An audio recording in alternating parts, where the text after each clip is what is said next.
Hello Magic Makers, welcome to Storytime with Mombierella. This is a young adult fiction and may be inappropriate for some younger audiences. Mother Knows Best, A Tale of the Old Witch by Serena Valentino. Copyright Disney Enterprises Incorporated, 2018. Chapter 4. Contemplating Angels. The stone path leading to the conservatory, where Gothel's mother spent most of her time, was flanked with dead weeping willows that quivered in the wind, making eerie patterns of light on the pathway. Gothel walked alone, taking in her surroundings. She led the statues of weeping angels along the path, some of them peeking from behind the trees, others so old they were crumbling with their faces, chipped away by time. There was one Gothel loved most, her favorite angel. She was made of black marble and covered in dried moss. The angel's face was covered with her hands. Gothel imagined the angel was weeping for all the dead that slumbered in their woods, crying for an eternity, and somehow that made Gothel feel better. She wouldn't ever need to cry for the dead. The angel would cry for her. The angel would cry forever. Gothel wondered how many women before that had walked the path to the conservatory, contemplating the angels. She wasn't entirely sure why she was going to the conservatory other than she knew her mother was there, and some inexplicable force was leading Gothel to her mother. The conservatory was a beautiful building, constructed of paned glass like a giant greenhouse, but architecturally much more stunning. It was a large structure that could be seen from the mansion, resembling a glittering jewel in the otherwise stark landscape. As Gothel got closer to the conservatory, she wondered what she was doing there. She'd never bothered her mother while she was doing her magic, not once.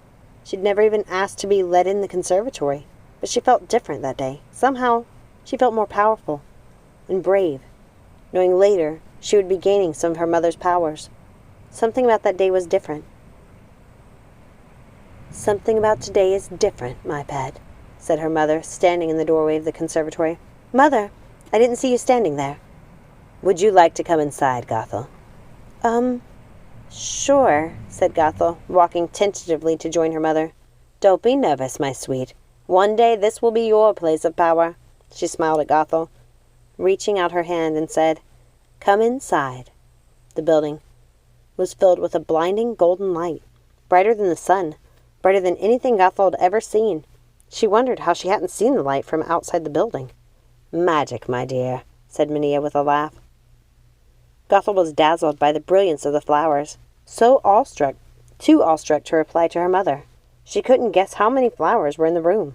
Her mother had placed them around the circumference of the conservatory, on many rows of tiered benches, resembling seats in an amphitheater. The entire room was filled with the flowers, except the very center, which had some magical markings painted on the floor, and a small wooden table with some of her mother's magical items on it.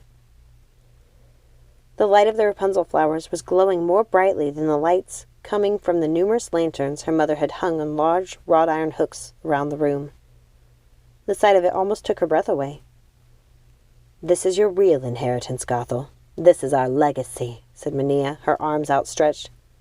"The Rapunzel?" asked Gothel in a small voice. "Yes, my intelligent beast. After I'm gone, it'll be your job to protect this. This is paramount, my black-hearted child. If you intend to live as many lifetimes as I have, then you will have to protect the Rapunzel, if for no other reason than to ensure you and your sisters will always be safe from the indignity of old age." "I understand." "I think you do, my dear." Minia paused, then continued. "There's something I want to tell you, something you can't share with your sisters. They wouldn't understand. Remember when I said that hurting you would be like hurting myself?" "I do." "Did you wonder what I meant by that?" Gothel looked into her mother's eyes, searching for the answer. Then she realized she'd always known.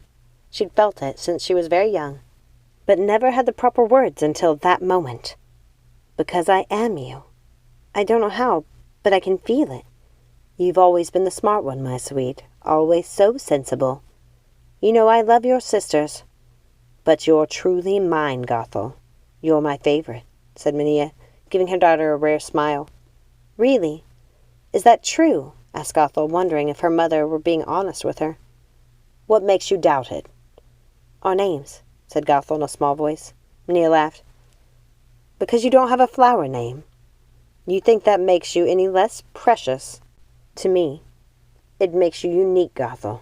It makes you special. Now go. I have much to prepare for our ceremony later tonight. Mother, you're not planning to go into the mist any time soon, are you? No, dear. I have a lot to teach you before I do. Does that disappoint you? No, not at all. Good. Now go. I have a lot of work to do. Thank you so much for listening. Please remember, like, subscribe, ring that notification bell, share with a friend, comment down below. And remember, let it go and keep moving forward. Have a magical day. Bye.